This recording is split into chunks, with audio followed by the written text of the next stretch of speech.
자, 그럼 뭐냐면 여기서 문제되는 건 연대보증인 병하고 연대보증인 정이요. 정이 어떻게 합니까? 일부 변제를 했단 말이에요. 일부 변제를. 아니 왜 일부 변제인가요? 원래 뭡니까? 채권 최고액이 뭐예요? 1억 5천만 원인데 1억 4천만 원만 변제하고, 물론 이제 요 대출 약정에 기한 원리금은 다 변제한 거고, 요 대출 약정에 기한 원리금은 다 변제한 건 맞아요. 맞지만 그렇다고 해서 이 근저당권을 다 가져올 수는 없어요. 왜? 이 근저당권의 채권 최고액은 1억 5천만 원이니까 얘네들은 다 가져올 수가 없어요. 그러면 이 경우 이제 일부 변제로 인한 대위의 효과가 문제되는 거예요. 일부 변제로 인한 대위 효과가.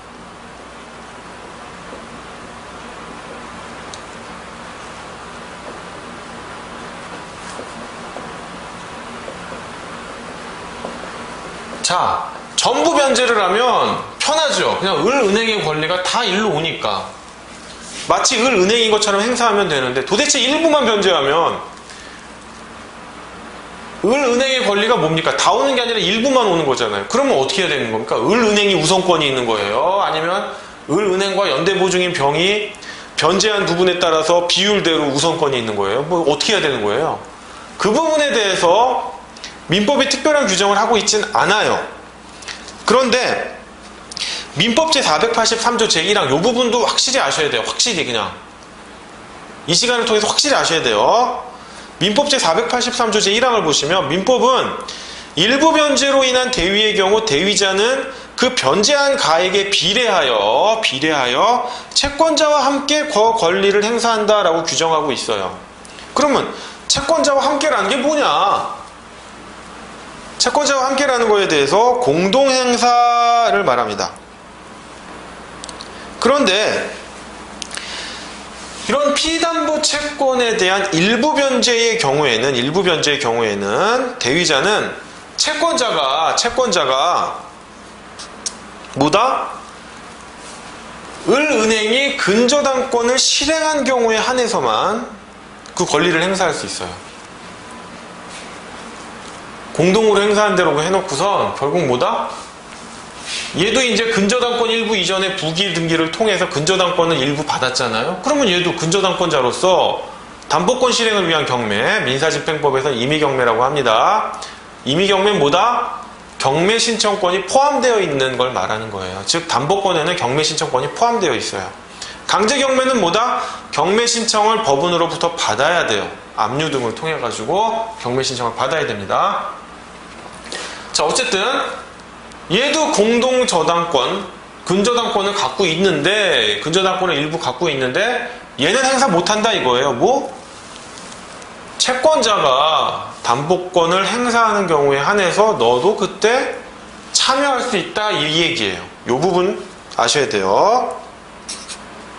그 다음 변제한 가액에 비례하여 행사한다 라고 되어 있어요. 변제한 가액에 비례하여 행사한다 라고 되어 있는데, 도대체 이게 무슨 말이냐? 변제한 가액에 비례하여 행사한다는 말이, 즉 가액대로 배상받으면 되는 거냐, 배당액을.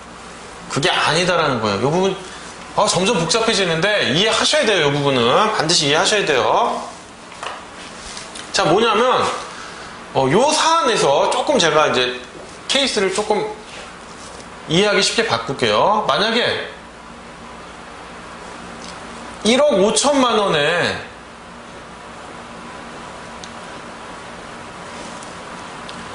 채무가 있었어요. 오케이?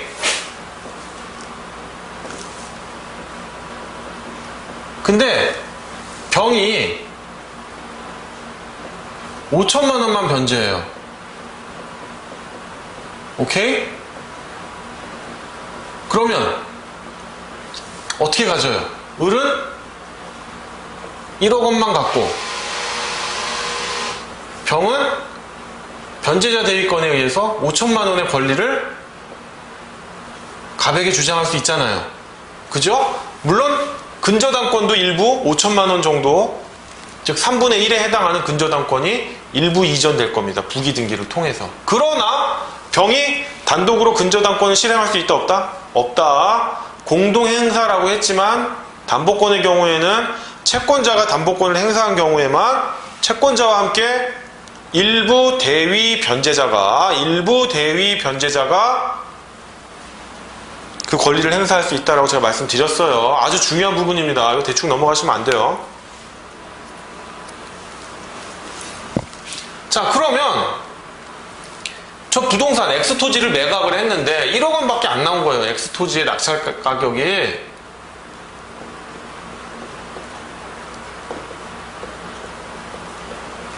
낙찰가가 1억 원밖에 안 돼요. 그러면 나누는 방법이 어떤 방법이 있어요? 을이 다 가져가는 방법이 있고, 병이 먼저 다 가져가는 방법이 있고, 을병이 저 가액에 비례하여 가져가는 방법이 있겠죠? 그죠? 그러면 평등하게 가져간다 하고 생각을 해봐요. 평등하게 가져가면 1억 원에 대해서 1억 5천분의 1억이니까 뭐 3분의 2가 되겠죠. 그 다음에 병은 1억 분의 이렇게 가져갈 거예요. 이해되시죠? 그럼 을은 얼마 가져가요? 약 6,666만원. 얘는 3,333만원을 가져간단 말이에요. 누가? 을하고 병이. 그럼 뭔가 이게 좀 불합리한 것 같지 않으세요? 여기서 빨리 불합리한 거를 찾아내셔야 돼요. 뭐가 불합리합니까, 여기서는? 저 너무 합리적으로 보이는데요? 이러시면 안 돼요. 이게 합리적으로 보이면 안 돼요, 이게. 잘 보세요. 을은요, 얼마를 가져갈 수 있는 사람이에요? 1억 5천 가져갈 수 있죠. 1억 5천을 가져갈 수 있는데, 일단 5천만 원을 병이 변제해줬으니까, 5천만 원 먼저 가져갔죠. 오케이? 그 다음에 여기서 6,666만 원을 가져가면 1억 5천을 다 가져가요? 말아요? 못 가져가잖아요. 을은행에서는. 을은행 입장에서는요, 어떻게 한 게 제일 해피한 줄 아세요? 담보력이 가장 확실한 게 물적담보랑 인적담보가 있으면 뭐예요? 물적담보죠, 당연히. 물론 뭐 인적담보가 모 S그룹의 회장님이면 인적담보가 더 강할 수 있겠지만 그런 경우는 드물죠. 을은행 입장에서는 제일 해피한 게 1번 X토지를 빨리 경매하는 거예요. 경매해서 1억 5천만 원을 다 받을 수 있으면 어때요? 좋죠. 행복하죠. 그리고 끝나는 거예요. 근데 못 받은 부분이 있다. 잔존 부분이 있다 그러면 연대보증인 병에게 잔존 채무를 이행하라라고 하면 돼요. 그러면 뭐 병이 이행할지 안 할지 모르겠지만 어쨌든 이런 식으로 하면 1억 5천을 다 받아갈 수 있는데 갑자기 뜬금없이 연대보증인 병이 5천만 원을 일부 변제한 거잖아요. 일부 대위 변제한 거잖아요.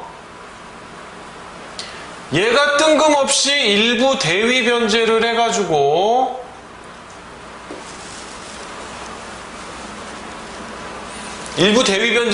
어떻게 된 겁니까? 내가 받아야 할 금액이 5천만 원 미리 받고 여기서 6,666만 원 낙찰 받으니까 약 1억 600만 원 정도, 1억 1,600만 원밖에 안 되잖아요. 지금 뭐예요? 연대보증인 병이 일부 변제를 하느냐 마느냐 해도 얼마를 하느냐에 따라서 내가 받을 금액이 달라지면 을 입장에서는 이게 뭐 하는 거예요? 내가 이러려고 근저당권 설정하고 연대보증인 설정했는데 연대보증인이 마치 뒤통수 친 격이잖아요. 그래서 안 된다 이거예요. 안 된다. 여기 뭐 제가 길게 써놨는데 채권자가 우선한다는 거예요. 평균 배당이 아니다. 이렇게 할 수 없다. 채권자 우선이다. 채권자가 여기서 다 빨아가라. 낙찰가에서 다 빨아가라. 너의 채무를 다 만족시킬 때까지. 빨아간 다음에 남은 게 있으면 일부 대위 변제자에게 가라라고 하는 거예요. 이게 바로 채권자 우선입니다. 제가 한번 읽어볼게요. 판례인데요. 변제자 대위 제도는 구상권을 보호하려는 것일 뿐 채권자를 해하면서까지 변제자를 보호할 필요성은 인정되지 않으며 그 일부 변제로 인한 일부 대위의 효력이 채권자가 갖는 담보물권의 불가분성을 해칠 수도 없으므로 채권자 우선설이 타당하다는 겁니다. 판례의 입장이고요. 다수설이에요. 물론 이제 보증인이, 연대 보증인이 변제자 대위권이 아닌 구상권을 행사한다면 대위권자보다 채권자가 우선 변제를 받는다는 원칙이 적용되진 않겠죠. 그 경우에는 이제 구상권을 행사하는 거니까 가백에. 자, 그래서 채권자가 우선합니다. 그러면 여기서는 나오진 않았지만 채권자가 우선할 때 그 우선하는 범위는 얼마냐 이거예요. 우선하는 범위는. 그래, 채권자가 우선하는 것까지는 내가 인정해 줄게. 오케이? 그럼 그 우선하는 범위는 어디냐? 우선하는 효력의 범위는 어디냐? 라는 부분이에요. 그 부분이 이제 문제 3번이 아니고요. 어디에 나와 있냐면 어디 갔습니까?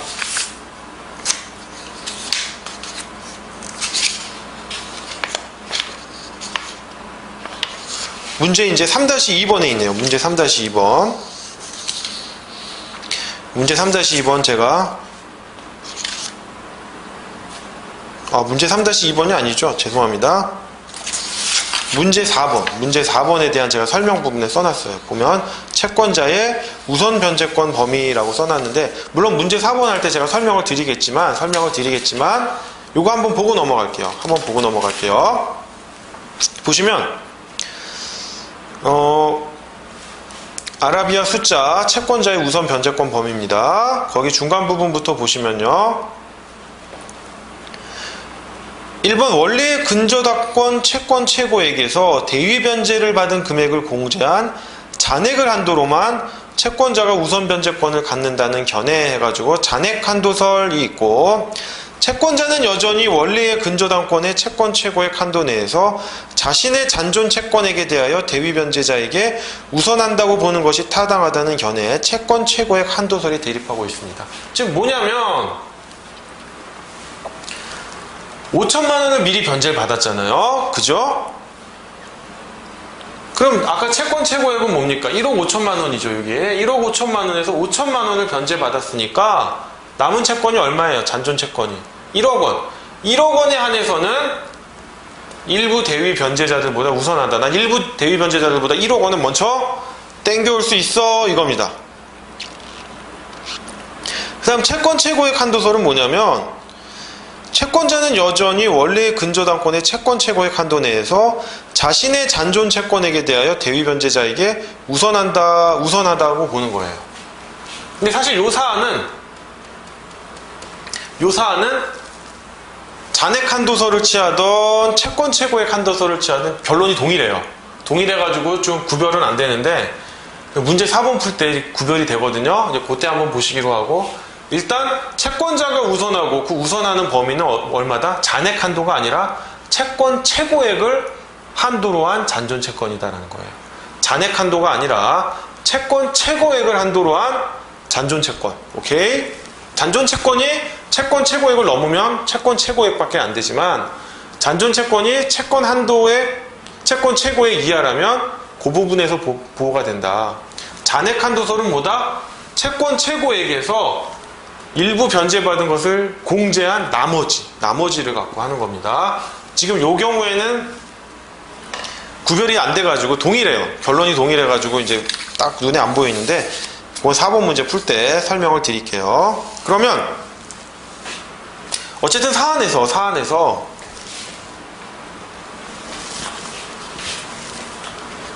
요거 좀 지울게요.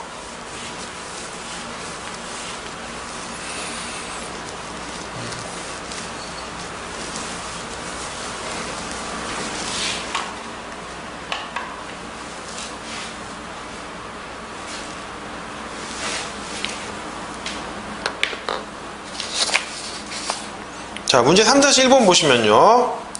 위 경매 절차에서 병은 부동산 등기법 제6조 제1항 단서에 부기등기 상호 간의 순위는 그 등기, 즉 부기등기의 순서에 따르도록 규정되어 있으므로 먼저 근저당권 일부 이전에 부기등기를 마친 자신이 정보다 우선 변제를 받아야 한다고 주장하였다. 위 주장이 타당한지 여부를 판단하고 이를 기초로 병과 정이 위 경매 절차에서 각 배당받아야 할 금액을 기재하시오 라고 했습니다.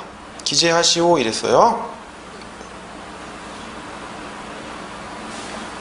자, 보시면 제가 아까 부동산 등기법 제6조 제1항이라고 그랬는데 왜 바뀌어가지고 이제 5조 1항이 부동산 등기법 제5조가 됐을 겁니다. 5조. 이 부분은 제가 교재로 좀 수정을 해놓을게요. 자, 일부 대위 변제에 의해서 근저당권 일부 이전에 부기등기를 할 수는 있어요. 부기등기를 할 수는 있습니다. 그런데 전제 조건이 있어요. 뭐냐? 아무리 일부 변제를 했더라도 일부 변제가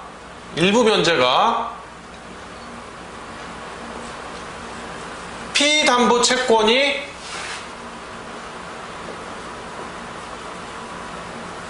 확정되기 전에, 즉 피담보 채권액이 확정되기 전에 일부 변제를 하면 근저당권 일부 이전에 부기등기를 못해요. 피담보 채권액이 확정이 안 되니까 얼마를 이전해줘야 될지 모른단 말이에요. 부기등기는 내가 아무리 일부 변제를 하더라도 부기등기를 하려면 뭐다? 피담보 채권이 확정되고 난 후에 할 수 있어요. 그 부분 아주 중요해요. 그 부분. 그 다음에 부기등기란 건 뭐냐면, 일반적으로 부기등기란 건 뭐냐면, 제가 이제 네모 박스 아라비아 숫자 4번으로 설명을 했지만, 일반적으로 등기라는 게 이렇게 1번, 갑구, 을구라는 2번, 이렇게 3번 나가는데, 이 1번과 관련된 등기의 부기등기는 1-1 이렇게 나갑니다. 1-1, 1-2 이렇게 나가요. 여기에도 2-1 이렇게 있겠죠. 3-1 이렇게 나가겠죠. 그러면 아까 여기 근저당권 설정 등기가 되어 있잖아요. 요거에 몇-몇 여기 순위가 있을 거예요. 등기 번호, 등기 순위가 있을 거예요. 거기에 몇-1, 몇-2로 부기등기가 되는 거예요. 근데 얘가 부기등기 순서가 빠르겠죠. 얘가 1번이고 얘가 2번이 될 거예요. 순서는. 그러면 부기등기의 순위는 어떻게 결정되느냐? 부기등기의 순위는 주등기의 순위에 따릅니다. 즉 뭐냐? 얘가 2-1이잖아요. 2-1은 아무리 죽었다 깨어나도 1-2를 이길 수가 없어요. 왜? 주등기의 순위에 따릅니다. 즉 여기 막 점점점 나가서 1-1000 이렇게 나갔다고 쳐요. 예를 들어 이렇게까지 나갈 리도 없겠지만 그래도 얘를 못 이겨요. 2-1은 그런 거예요. 은메달 100개 따봤자 금메달 하나 못 이기는 거 이런 거랑 똑같은 거예요. 그러면 얘네들끼리는 누가 우선하느냐? 얘네들끼리는 등기 순서에 따른다는 거예요. 이게 부동산 등기법 제5조에 나와 있습니다. 5조에. 그러면 액면가 주장을 딱 보면은, 병의 주장을 보면 병은 뭐라고 했어요? 내가 우선하지 않냐? 부기등기 순서가 내가 1-1이다. 정은 너는 일부 변제한 건 맞지만 일부 변제에서 변제자 대위권을 행사해가지고 근저당권 일부 이전에 부기등기를 한 건 맞지만 나보다 후순위니까 내가 먼저 받아가야지. 당연한 거 아니야? 저당권도 뭐야? 선순위 저당권자 있고 후순위 저당권자 있는데 나는 선순위 근저당권 부기등기권자야. 이렇게 얘기하는 거예요. 근데 결론적으로 보면요.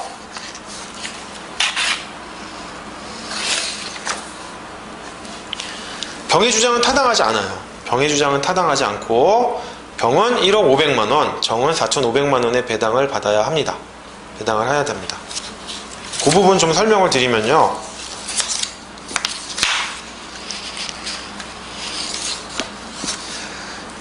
답을 보시면 근저당권의 부기등기를 마친 경우 그들은 그 변제한 가액에 비례하여 근저당권을 중 공유하고 있는 거지 마치 뭐 1순위 근저당권자, 2순위 근저당권자로 있는 게 아니다라는 거예요. 그러므로 그들이 근저당권 일부 이전에 부기등기를 하더라도 부기등기의 순위에 의한 권리의 경합이나 우선순위의 문제는 발생하지 않고 결국 그 근저당권을 실행하여 배당함에 있어서는 다른 특별한 사정이 없는 한, 뭐 약정 같은 걸 말하는 거예요. 각 대위변제자는 대위변제한 채권에게 비례하여 안분 배당을 받을 수 있을 뿐 근저당권 이전의 부기등기가 먼저 격려되었다고 해서 우선 배당을 받을 수 있는 것은 아니다라는 점이에요. 이 부분은 이제 제가 요 네모 박스에다가 조금 좀 자세하게 써놨습니다. 자세하게 써놓으면 아라비아 숫자 보면 담보물권 이전의 부기등기 상호간의 순위라고 했는데요. 원칙은 부동산 등기법 제5조에 되어 있는 제가 말씀드린 거예요. 근데 예외가 뭐냐면 만약에 이런 식으로 부기등기 상호간의 우선순위를 인정해주면요. 우선순위를 인정한다면 이제 뒷부분 맨 마지막 네모박스 맨 마지막 밑에서 5번째 줄입니다. 만약 근저당권 이전의 부기등기를 먼저 한 대위변제자가 우선한다고 한다면 공동보증인 사이의 분별의 이익이나 부단 부분 균등 추정의 원칙에 위배되어 부당하고 민법 제483조 제1항의 규정에도 반하는 결과를 가져온다. 그러므로 근저당권 이전의 부기등기는 우선순위를 부여하는 게 아니라 뭐다? 다만 그 근저당권을 실행하는 방법에 불과할 뿐이다 라고 해요. 그렇기 때문에 원칙은 부기등기는 등기한 순서에 따르는데 뭐다? 일부 대위 변제에 따른 근저당권 일부 이전의 부기등기는 그 순서에 따르질 않는다라는 점이에요. 아주 중요해요. 암기하셔야 돼요. 지금 저처럼 그냥 줄줄줄 나와야 됩니다. 그냥. 이거는 제가 못 들어본 건데 민사집행법의 쟁점이 아닐까요? 아니에요. 민법의 쟁점이에요. 암기하셔야 됩니다. 객관식에 나와요. 자, 그러면 요건 이제 여담인데 아라비아 숫자 4번입니다. 담보물권 이전의 부기등기에 대해서 조금 설명을 드리면 저당권 이전의 부기등기는 뭐 당연히 할 수 있어요. 민법 제482조 제1항에 의해서. 그럼 근저당권 이전의 부기등기도 할 수 있느냐라고 해서 민법 제482조 제1항에 의하면 당연히 할 수 있겠죠. 근데 문제는 뭐냐면 근저당권은 피담보 채권에게 증감 변동하니까 도대체 근저당권에 얼마를 양도해 줄지가 계산이 안 나와요. 왔다 갔다 하니까. 그래서 피담보 채권이 확정된 경우에는 근저당권의 전부 또는 일부를 이전해 줄 수 있는데 피담보 채권이 확정되지 않은 경우에는 근저당권이 이전되지 않습니다. 제가 아까 설명드린 거예요. 다만 판례는 뭐다? 근저당권이 이전되지는 않지만 일부 대위 변제에 따른 근저당권의 이전, 즉 근저당권의 취득은 뭐다? 근저당권의 일부 취득은 뭐다? 법률의 규정에 의한 물권 변동이기 때문에 나중에 자 이런 식이에요. 어떤 식이냐면 일부 대위 변제를 했어요. 일부 대위 변제를 하고 피담보 채권액이 확정이 안 돼요. 피담보 채권액이 미확정이 돼요. 그럼 근저당권 부기등기 할 수 있다? 근저당권 이전 부기등기 할 수 있다?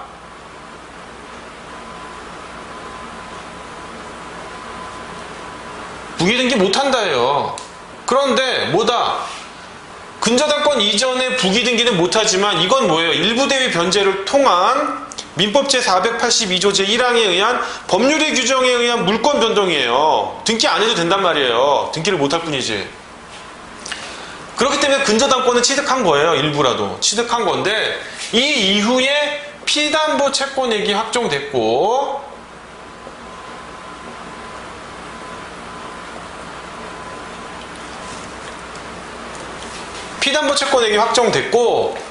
근데 이 부기등기를 못하고 있었어요. 못하고 있다가 부기등기를 못하고 있다가 경락이 돼서 낙찰대금이 나온 거예요. 경락이 돼가지고 낙찰대금이 나왔어요. 그러면 얘는 부기등기를 안 했으니까, 즉 근저당권자가 아니니까 이 낙찰대금에 대해서 권리가 있다 없다? 원칙은 없어야겠죠. 부기등기를 안 했으니까. 그리고 피담보 채권액이 확정된 이 시점 이후에 부기등기를 안 한, 부기등기를 해태한 과실이 있잖아요. 하지만 뭐다? 낙찰대금에 대해서는 부기등기를 하지 않더라도 권리가 인정된다 안 된다? 된다. 피담보 채권액이 확정된 이후에는. 왜? 법률의 규정에 의한 물권 변동이기 때문에 이미 근저당권은 취득했다. 다만 부기등기를 못한다 라는 점이에요. 그 낙찰대금에 대한 권리는 갖는다라고 하는 게 요 판례입니다. 판례. 요 판례 한번 아시면 돼요. 자, 그래서 이제 바로 문제, 제 설명이 길었지만 이제 문제 푸는 건 어렵지가 않아요. 문제는 바로 풀 수 있어요. 자, 다시 한번 문제 보겠습니다. 위 경매 절차에서 병은 부동산 등기법 제5조입니다. 5조에 부기등기 상호간의 순위는 그 등기, 즉 부기등기의 순서에 따르도록 규정되어 있으므로 먼저 근저당권 일부 이전에 부기등기를 마친 자신이 정보다 우선 변제를 받아야 한다고 주장하였다. 위 주장이 타당한지 여부를 판단하고 이를 기초로 병과 정이 위 경매 절차에서 각 배당받아야 할 금액을 기재하시오. 주장 타당합니까? 아니죠. 아니라고 했어요. 왜? 근저당권 일부 이전의 부기등기는 뭐다? 권리경합이나 우선 변제 효력을 주려는 게 아니다. 단지 나중에 뭐다? 근저당권을 실행하기 위한 방법에 불과하니까 부동산 등기법 제5조에 뭐 부기등기 원칙에 관한 게 적용이 안 된다라고 하는 점 반드시 알아두셔야 됩니다. 그러면 얼마를 배당받아야 되느냐? 배당은 여기 보시면 돼요. 그냥 안분비례해서 받아가면 돼요. 누가 우선순위도 아니고. 계산은 하진 않겠습니다. 여러분 다 보시면 할 수 있는 거예요. 자, 그러면 바로 이제 3-2번 들어갈게요. 3-2번 문제 뭐 어렵지도 않습니다. 3-2번 문제 보시면요. 제가 막 이제 막 페이지가 정신이 없네요. 3-2번 문제 보시면 만약 병이 을의 변제 독촉을 받고 받았어요. 변제 독촉을 받아가지고 결산기 전인 2008년 12월 1일 당시까지 별도의 피담보 채무 확정 사유는 없는 것으로 가정한다. 자신의 연대 보증한 2007년 2월 1일자 대출금 채무의 원리금 전액을 변제하였다면 결산기 전에 을을 상대로 위 대위 변제를 원인으로 하여 근저당권 일부 이전에 부기등기를 구할 수 있는가? 아까 설명했죠. 결산기 전이니까 뭐예요? 피담보 채권액이 확정이 됐어요? 안 됐어요? 안 됐죠. 안 되면 부기등기 할 수 있다 없다? 못한다. 다만 뭐다? 나중에 피담보 채권액이 확정돼서 경락이 돼가지고 낙찰대금에 대하여 일부 근저당권자로서 배당받을 권리는 인정이 된다. 왜? 부기등기 안 해도 그 경우에는 법률의 규정에 의한 물권 변동으로서 근저당권은 이미 취득했기 때문에 그 권리로서 배당받을 권리는 있다. 하지만 그 이전에 피담보 채권액이 확정되기 이전에 부기등기를 할 수는 없다라는 점입니다. 그 점. 별거 아니니까 바로 넘어갈게요. 제가 설명을 길게 했지만 설명을 길게 한 만큼 문제를 금방 풀 수 있죠. 이렇게. 자, 그러면 이제 문제 4번 들어갈게요. 문제 4번도 어렵지 않아요. 문제 4번도 다 비슷한 내용입니다. 비슷비슷한 내용. 아까 채권자가 우선한다고 했죠. 그러면 그 채권자가 우선한다고 했을 때 일부 대위 변제를 했을 때 채권자가 우선하는데 즉 그거죠. 일부 대위 변제했을 때 채권자도 일부 근저당권자고 일부 대위 변제자도 일부 근저당권자예요. 그러면 배당을 받을 때 안분하느냐 아니면 채권자를 우선하느냐? 채권자를 우선한다고 했죠. 왜? 대위 변제 여부에 따라서 이 채권자가 만족받을 수 있는 금액이 달라지면 안 되잖아요. 그렇죠? 변제자 대위는 뭐다? 얘의 구상권을 확보해 주는 것이지 우선 변제적 효력까지 주는 건 아니라는 거예요. 우선권을 주는 건 아니란 말이에요. 그러면 채권자가 우선하는데 그 우선하는 범위는 무엇이냐? 그게 바로 문제 4번입니다. 문제 4번. 자, 그럼 문제 4번 문제를 제가 좀 적을게요. 뭐 사안이 좀 비슷해서 이걸 조금 놔두면서 한번 해보겠습니다. 일단 보시면 갑은 2007년 2월 1일 을은행과 여신거래 약정을 체결하고 비슷하네요. 채권 최고액을 얼마로 했다? 2억 원으로 했습니다. 2억 원으로. 이 부분 좀 바꿀게요. 그러면 채권 최고액을 2억 원으로 했어요. 이에 따라 갑은 2007년 2월 1일 을로부터 7천만 원을 이 부분 좀 지우겠습니다. 7천만 원을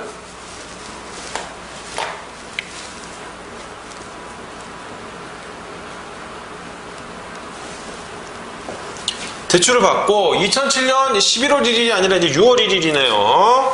6월 1일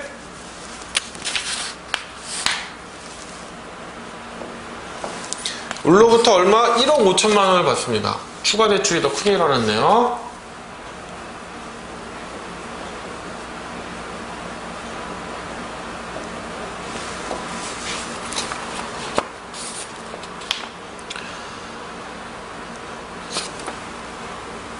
근데 여기에는 연대보증인이 없었어요. 연대보증인이 없는데 여기에는 연대보증인 병이 들어온 거네요.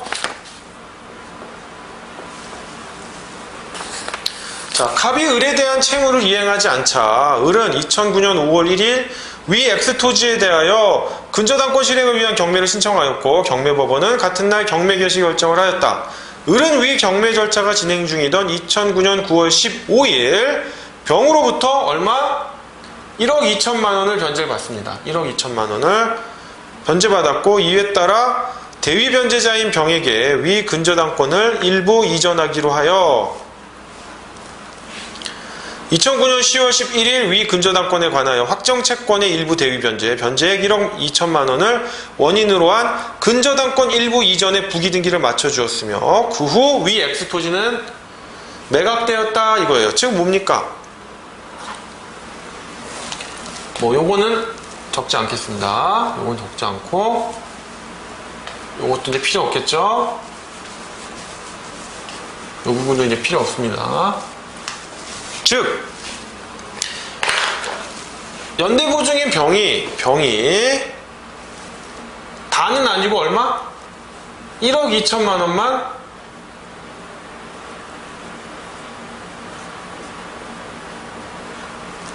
일부 변제를 해요.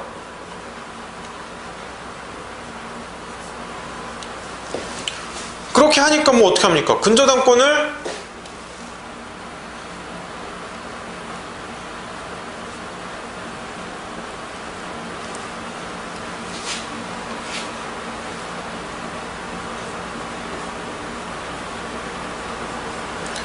근저당권 일부 이전에 부기 등기를 해준 겁니다. 2009년 10월 11일 날 해줬네요.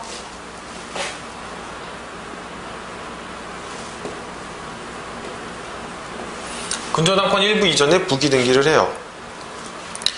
그 X토지는 매각되는데 을은 위와 같이 대위 변제를 받은 1억 2천만 원을 제외한 잔존채권 보시면 잔존채권인 1억 원의 배당을 구하는 채권 계산서를 자, 을은 얼마? 나의 잔존채권은 1억 원이요 라고 하는 채권 계산서를 제출했고 병은 얼마? 자기가 1억 2천을 대위 변제했으니까 1억 2천만 원을 배당을 구하는 채권 계산서를 각 경매법원에 제출합니다. 경매법원은 배당 기일에 위 X토지의 매각대금에서 집행비용 등을 공제한 나머지 1억 8천만 원을 1억 8천만 원이 나왔네요.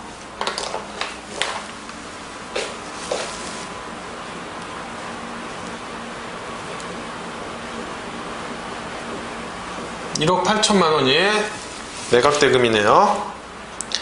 실제 배당할 금액으로 하여 을에게 1순위로 위와 같이 배당 요구한 잔존채권액 중 얼마를 해줬다? 8천만 원만 해줬네요. 왜? 너 채권 최고액 2억 원인데 1억 2천만 원 일부 변제받지 않았니? 그럼 너는 1억 원이 아니야 뭐야? 8천만 원만 받아가야지. 이렇게 배당을 해주고 여기다가는 1억 8천만 원이니까 얼마가 남습니까? 1억이 남죠. 1억 원을 배당을 해줘요. 그러니까 을은 2천만 원 못 받았죠?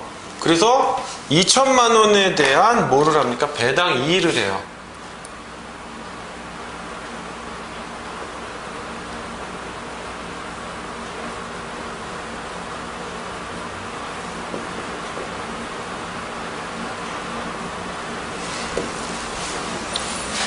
그럼 이 을의 배당 이의가 타당하냐 안 하냐의 문제거든요. 타당하냐 안 하냐를 보면은 일단 보시면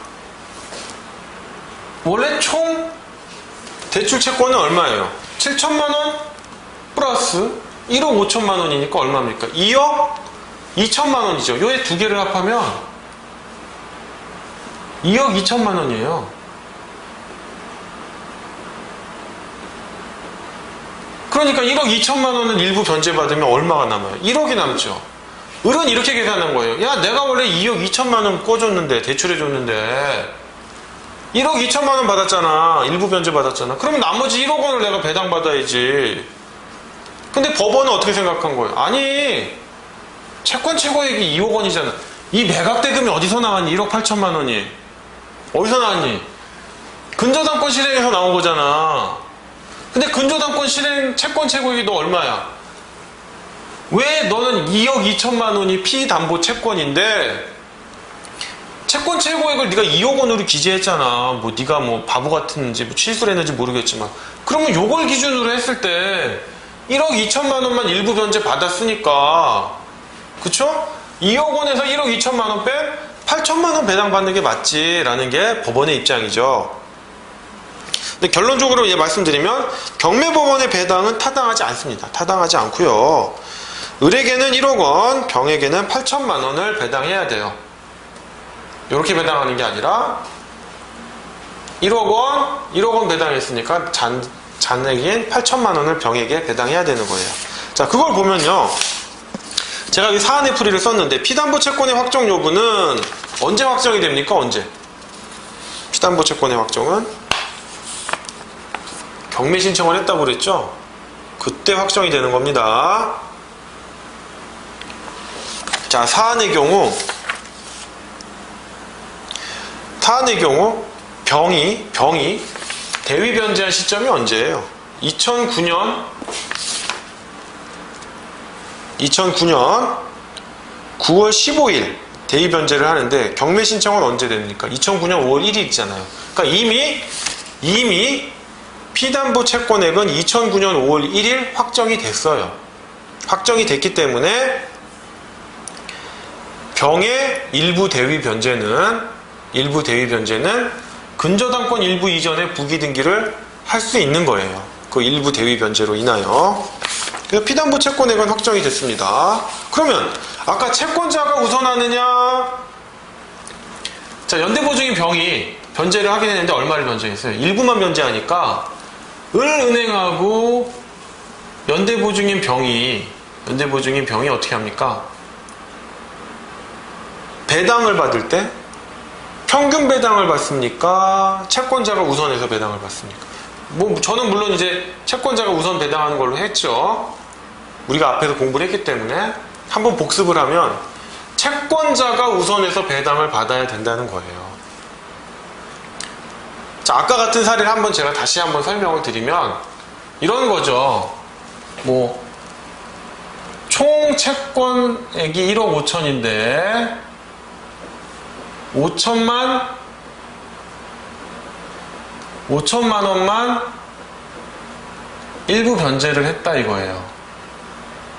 일부 대위 변제를 했다고 쳐요. 제가 이 부분은 제가 아까 말씀은 안 드렸는데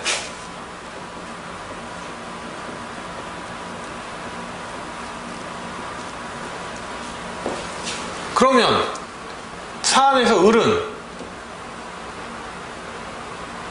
요걸 기준으로 말씀드리는 거예요. 요걸 기준. 을은 1억 원에 대해서 일부 대위 변제한 병은 5천만 원에 대해서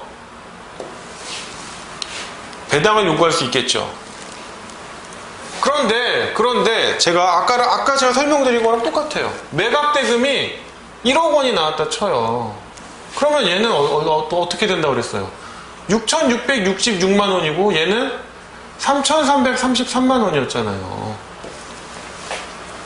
그러면 을 입장에서는 5천만 원만 일부 변제를 받았는데 평균에서 배당을 받으면 6,666만 원이 추가되니까 총 얼마? 1억 1,600만 원이니까 애초에 자기 뭡니까? 1억 5천만 원 변제를 다 못 받는 거예요. 평균에서 일부 대위 변제자랑 평균에서 배당을 받는다라고 하면 이건 불합리하죠. 일부 대위 변제를 했냐 안 했냐 그 금액이 얼마냐에 따라서 채권자가 내가 담보 물권을 확보해 놨는데 그 담보 물권을 통해서 배당받을 수 있는 금액이 달라지면 안 되잖아요. 채권자 우선설이 맞습니다. 그리고 만약에 이렇게 배당하면 설사 이런 배당이 맞다고 쳐요. 이런 배당이 맞다고 치더라도 을 입장에서 또 뭘 할 수 있겠어요? 뭘 할 수 있느냐면 얘는 총 지금 1억 1,666만 원밖에 배당을 못 받으니까 나머지 잔액 얼마? 3,333만 원을 못 받았죠. 못 받았죠. 그 부분을 병의 배당 요구 채권에 대해서 왜? 어차피 병은 일부밖에 변제 안 했기 때문에 연대보증인 지위를 계속 유지하고 있거든요. 그죠? 유지하고 있기 때문에 병이 받아갈 3,333만 원에 대해서 이 배당 요구 채권에 대해서 을이 다시 압류를 하거든요. 그러니까 평균 배당은 결국에는 이런 무익한 행위를 재반복하게 만드는 거예요. 결국 을은 이런 식으로라도 또 받아갈 수가 있어요. 그러면 이런 절차를 안 거치게 해주자는 거죠. 아까 이 부분은 제가 이제 설명을 못 드렸죠. 더 복잡해지실 것 같아가지고. 어쨌든 그러면 채권자가 우선하는 건 알겠다. 채권자가 우선하는 건 알겠는데 우선하는 범위가 어떻게 되느냐? 우선하는 범위가 즉 법원같이 요거 기준으로 가는 거야? 아니면 요거 기준으로 가는 거야? 요 문제죠. 보면은 보십시오. 제가 3번 아라비아 숫자 3번 채권자의 우선 변제권 범위입니다. 제3취득자 또는 물상보증인은 근저당권의 피담보 채무가 채권 최고액을 넘더라도 채권 최고액만큼 변제하면 근저당권의 말소를 구할 수 있어요. 즉 뭐냐면 채권 최고액이 있고 피담보 채무가 더 많다고 쳐요. 뭐 이만큼이라고 쳐요.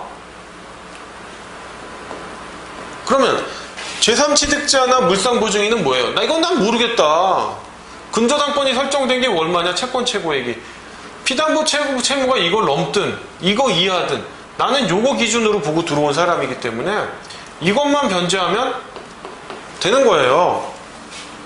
물론 피담보 채무가 낮다라고 한다면 피담보 채무가 낮으면 요것만 변제하면 되겠고요. 오케이? 피담보 채무가 높으면 높은 피담보 채무가 아니라 채권 최고액 한도로 변제를 하면 근저당권의 말소를 구할 수 있어요. 근데 보증인이 근저당권의 피담보 채무 중 일부만 대의 변제한 경우 그 변제액이 채권 최고액을 초과하는지 여부에 관계없이 채권자는 나머지 피담보 채무액에 관하여 근저당권에 대한 권리를 보유하고 있으므로 이 경우에는 채권자와 일부 대위 변제자 사이에 그 우선 변제권의 유무 및 그 범위를 정할 필요가 있고 이는 일부 대위 변제된 피담보 채권과 대위 변제되지 않고 남은 피담보 채권의 합계액이 채권 최고액을 초과하는 경우에 주로 문제됩니다. 주로 문제돼요. 즉 이런 경우죠.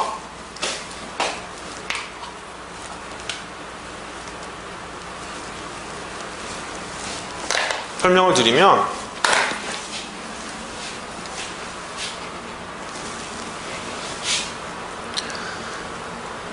자, 보증인이 근저당권의 피담보 채무액이 이렇게 있어요.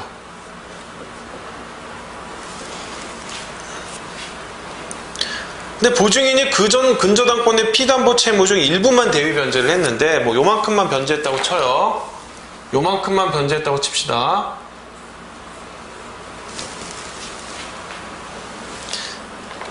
그 변제액이 채권 최고액이 이만큼일 수도 있고 이만큼일 수도 있잖아요. 물론 뭐 더 높을 수도 있겠죠. 이렇게 그리지 말고 이렇게 그려볼까요? 더 높다고.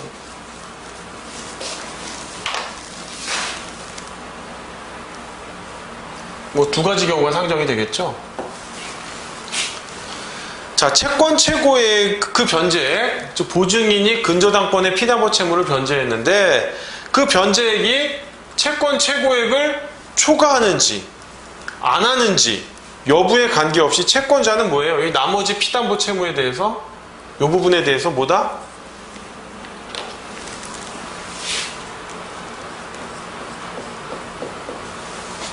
나머지 부분에 대해서 근저당권자로서의 근저당권에 의해 담보된다는 거예요.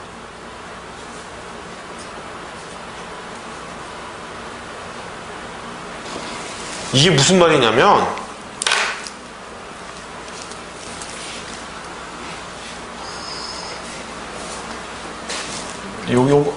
공간이 없어가지고 제가 지금 설명드리기가 지금 보시면 피담보 채무가 이렇게 있는데요. 피담보 채무가 있는데 근저당권에 의해서 담보되는 채무는 이만큼이라고 쳐봐요.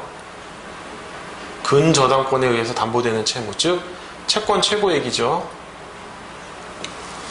그럼 보증인이 이 부분부터 변제한다는 게 아니에요. 보증인이 나 요거부터 변제할래요 라고 할 수가 없어요. 근저당권자, 즉 채권자 입장에서 뭐예요?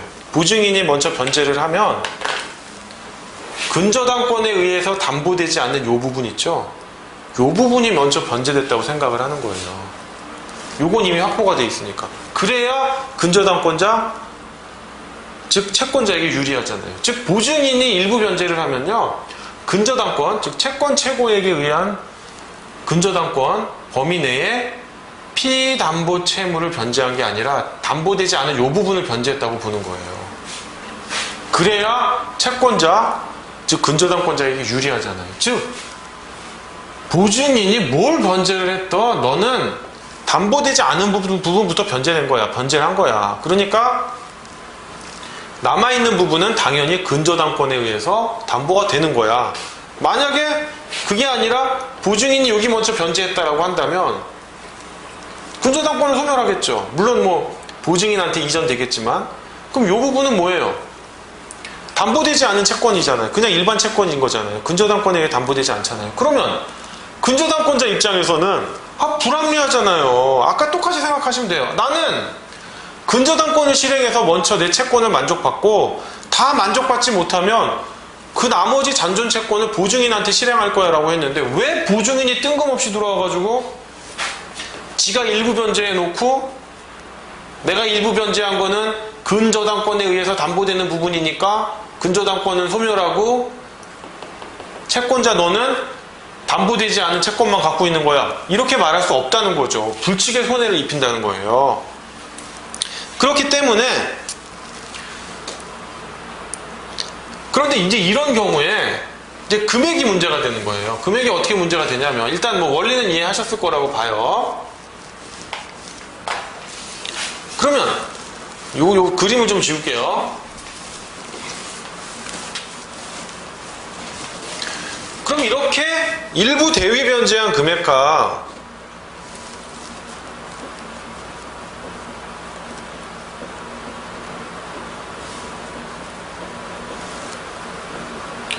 대위 변제된 피담보 채권이라고 했겠죠. 그 다음 남은 대위 변제되지 않은 남은 피담보 채권액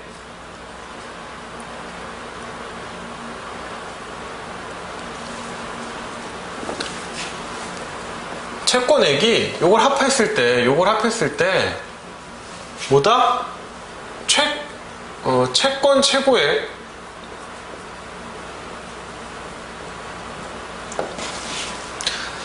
채권 최고액이 요 두 개를 합한 것보다 크면 문제가 안 돼요. 문제가 안 되는데 작으면 문제가 되는 거예요. 요런 경우에 이제 문제가 되는 거예요.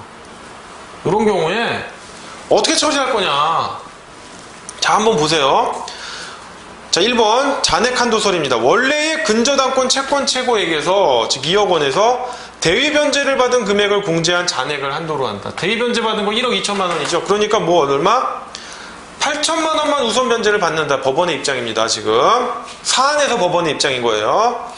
그 다음 채권 최고액 한도설은 뭐다? 채권자는 여전히 원래의 근저당권의 채권 최고액 한도 내에서 자신의 잔존 채권액에 대하여 대위 변제자에게 우선한다고 보는 것이 타당하다면, 지금 뭐야? 연대보증인 네가 변제한 건 뭐다? 담보되지 않은 부분을 먼저 변제한 거야. 그러니까 난 뭐다? 얘 총 채권액은 2억 2천만 원이잖아요. 2억 2천만 원 중에 뭡니까? 요 2억은 담보가 되고 요 2천은 담보가 안 되는 부분이잖아요. 그죠? 그러니까 너 1억 2천은 요거 담보 안 되는 거부터 변제한 거야. 오케이? 그러니까 채권 최고액이 2억 원인데 지금 나의 잔존 채권은 얼마야? 2억 2천에서 1억 2천을 빼니까 1억 남지. 이 1억이 채권 최고액을 초과하진 않지. 그러니까 난 1억 먼저 우선 변제를 받는 거야. 왜? 네가 일부 대위 변제한 건 요거 담보되지 않은 건 먼저 이렇게 하는 거니까 나는 8천이 아닌 1억 원 전체가 담보되는 거야 라고 하는 겁니다. 대법원은 뭐다? 대법원은 채권 최고액 한도설이에요. 채권 최고액 한도설을 취하고 있어요. 그렇기 때문에 경매법원의 판단이 잘못된 겁니다. 그래서 2천만 원에 대한 배당 이의는 타당해요. 오케이, 여러분 많이 고생하셨습니다. 그 다음에 5번 문제인데요. 5번 문제는 뭐 어려운 게 아니에요. 어려운 게 아니고 제가 바로 설명드릴게요. 5번 문제는 문제 뭐 읽으실 필요도 없고요. 그거예요. 근저당권 설정 등기가 불법 말소된 경우에는 당연히 근저당권에 대한 회복 등기를 신청해야 되겠죠. 즉 등기는 저기 바로 문제 답 보시면 등기는 물건의 효력 발생 요건이 아니고 등기는 물건의 효력 발생 요건이고 존속 요건은 아닙니다. 그러니까 등기가 불법하게 말소됐다고 해서 나의 근저당권이 날아가는 건 아니에요. 처음에 등기만 제대로 돼 있으면 된 거예요. 그러면 근저당 설정 등기 회복 등기를 청구할 수 있고 그 근저당권에 대해서 이해관계가 있는 등기부상 이해관계에 있는 제3자가 있으면 그 사람에 대해서는 근저당권 설정 회복 등기를 하는데 승낙의 의사표시를 청구할 수 있어요. 청구하는 소송을 제기할 수 있는데 일반적으로 승낙 안 해주죠. 승낙 안 해줍니다. 그런데 사안의 경우는 뭐예요? 사안의 경우는 경매 절차가 진행돼서 매각 허가 결정이 확정됐고 그 매각 대금이 모두 지급됐어요. 근데 이 경우에는 민사집행법 제91조 제2항에 의해서 근저당권 회복 등기를 할 수가 없어요. 그냥 소멸된 걸로 봐요. 왜냐하면 민사집행법 제91조 2항이 매각 부동산 위에 모든 저당권은 매각으로 소멸된다라고 해요. 그러니까 사안에서 근저당권 설정 등기에 회복 등기를 청구할 수는 없고요. 방법이 뭐가 있다? 세 가지가 있습니다. 세 가지. 자, 배당 이의의 소를 제기하는 방법이 있어요. 배당 이의를 제기할 수도 있고 배당 이의의 소를 제기할 수도 있습니다. 근데 일단 배당 이의를 제기하는 게 간편하죠. 배당 절차에서. 그 다음 내가 배당 절차에서 배당 이의를 하지 못했다. 그래도 부당이득, 내가 배당받을 걸 다른 사람이 초과해서 받았다. 그 부분에 대해서 부당이득을 구할 수가 있어요. 나아가 근저당권이 불법하게 말소된 것에 대해서 고의 또는 과실 있는 상대방을 상대로 손해배상 책임을 구할 수 있다는 겁니다. 그 부분만 아시면 돼요. 이 부분이 뭐 시험에 나올 것 같진 않지만 그래도 알아두시면 요 정도 쟁점만 써주시면 얘가 참 뭐 민사집행법 쟁점까지 제대로 알고 있네 라고 할 수 있기 때문에 그냥 만약에 나오면 요 정도만 써주시면 돼요. 뭐 구체적인 이런 걸 묻는 문제가 나오지는 않을 거고요. 요런 거 관련된 게 있으면 일단 근저당 등기는 물건의 효력 발생 요건이고 존속 요건이 아니기 때문에 등기 없이 말소되었더라도 물건의 효력에는 영향이 없다. 따라서 회복 등기를 구할 수 있다. 근데 회복 등기를 하려고 보니까 그 말소 등기에 등기부상 이해관계가 있는 제3자가 있으면 부동산 등기법에 그 사람의 승낙을 구하라고 되어 있어요. 동의나. 그렇기 때문에 소송을 구할 때는 회복 등기를 구함과 동시에 그 등기부상 이해관계에 있는 제3자가 있으면 승낙을 구하는 소를 또다시 제소를 해야 됩니다. 물론 병합해서 할 수 있고요. 하지만 경락이 진행돼서 매각대금이 모두 지급됐다면 민사집행법 제91조 제2항에 의해서 근저당권은 회복이 안 된다. 그냥 소멸이 되는 거다. 그럼 방법이 뭐가 있느냐? 방법이 배당기일에 출석해서 이의를 하고 배당이의소를 제기할 수 있다라고 하는 점. 그 다음 배당기일에 출석하지 않아서 배당표가 잘못 확정됐다면 이 배당표, 확정된 배당표에 의해 배당을 실시하는 것이 실체법상의 권리를 확정하는 것은 아니거든요. 따라서 초과 배당을 받은 후순위 권리자를 상대로 부당이득 반환을 청구할 수 있습니다. 나아가 근저당권의 불법 말소로 인해 손해를 입었다면 그 사람을 상대방을 상대로 손해배상 청구를 할 수 있습니다. 그 손해는 근저당 목적물인 부동산의 가액 범위 내에서 채권 최고액을 한도로 하는 피담보 채권액이 될 것입니다. 이 정도만 아시면 돼요. 이 문제를 뭐 구체적으로 푸실 필요는 없고 제가 지금 말씀드린 이 부분만 아시면 됩니다. 예, 그래서 6회차 시간에 근저당권 설명을 마무리하고요. 6회차의 남은 시간에는 임대차 그리고 아마 7회차 좀 해야 될 것 같아요. 7회차에 주택임대차보호법 및 상가임대차보호법을 마무리하고 마지막으로 기판력 부분을 설명드려가지고 민사 사례 연구 강의를 마무리하도록 하겠습니다. 시간이 있으면 기존 기출문제나 모의고사 문제 등을 한번 검토하는 시간도 갖도록 하겠습니다. 6회차 근저당권 강의를 여기서 마치겠습니다. 수고하셨습니다.